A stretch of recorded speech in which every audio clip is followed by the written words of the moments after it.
Eh bien, très chers amis, bonjour à toutes et à toutes. Pour répondre ici à la demande de nombreuses personnes qui m'ont demandé quand est-ce que ces petites vidéos allaient recommencer, eh bien voilà, elles recommencent.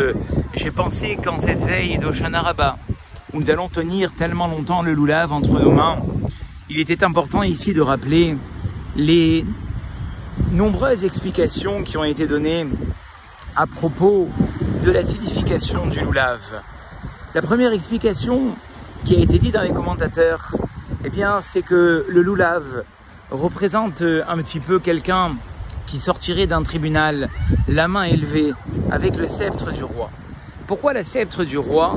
Eh bien, parce que les Chachamim m'expliquent, comme vous le savez peut-être, toute la végétation est sous l'ordre d'anges qui viennent chaque jour, sous l'ordre de Dieu, demander à telle et telle végétation de pousser.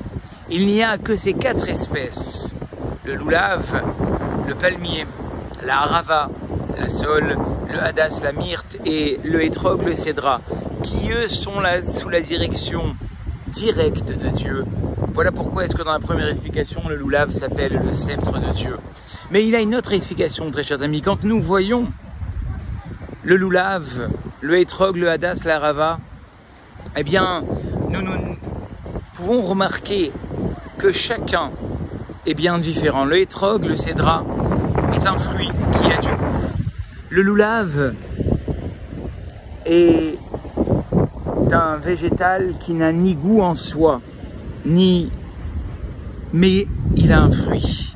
Le hadas a une odeur, mais il n'a pas de fruit. Et enfin, la harava, la sole, elle n'a ni fruit ni odeur.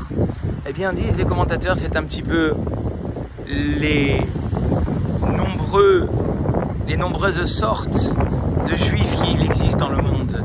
Il y a ceux qui ont des fruits, c'est-à-dire qu'ils ont des enfants, mais ils sentent bon aussi, ils ont de nombreuses actions. Il y a ceux qui ne se comportent pas forcément bien, mais ils ont des enfants qui derrière ont repris le chemin de la Torah. Il y a ceux qui n'ont pas d'enfants, mais qui font tellement de mitzvot. Et il y a ceux qui finalement n'ont ni d'enfants, ni font de mitzvot. Eh bien, tous ensemble, quand ils sont réunis, ils forment une unité. Et c'est le symbole du loulav. Et enfin, quand on remarque, très chers amis, eh bien, les 4 espèces ont une forme bien différente. Le hétrog ressemble au cœur. Le loulav ressemble à la colonne vertébrale. Le myrte ressemble aux yeux. Et la sole ressemble aux lèvres. Eh bien, diront les chachamim, les arbat aminim, les 4 espèces, sont venus en fait réparer de nombreuses fautes. Le loulav, le hétrog, excusez-moi, qui lui représente le cœur, eh bien, vient réparer les fautes on aurait pu les faire par notre cœur, des mauvaises pensées, de la haine, de la discorde. C'est ce que vient réparer le hétrog. Le loulav, eh bien, c'est la colonne vertébrale. Toutes ces fois où finalement, comme l'a dit la Gemara, on ne s'est pas peut-être assez prosterné. La Gemara dit que celui qui ne se prosterne pas à Modim de la Hamida, c'est très très grave. Le hadas, la myrte, ressemble aux yeux. Combien de fois malheureusement on peut fauter avec nos yeux? On peut regarder des choses qu'il ne faut pas regarder. On peut envier des choses qu'on ne devrait pas envier. Et enfin la harava, cette sole, eh bien, ressemble aux lèvres, notre bouche. Comme disait un rave, si j'étais Dieu, j'aurais fait 2 bouches. Une pour parler toutes les futilités de ce monde et une pour étudier la Torah. Voilà, très chers amis, en quelque sorte, les 3 explications principales qui devront être retenues en cette veille de Hoshana Rabbah.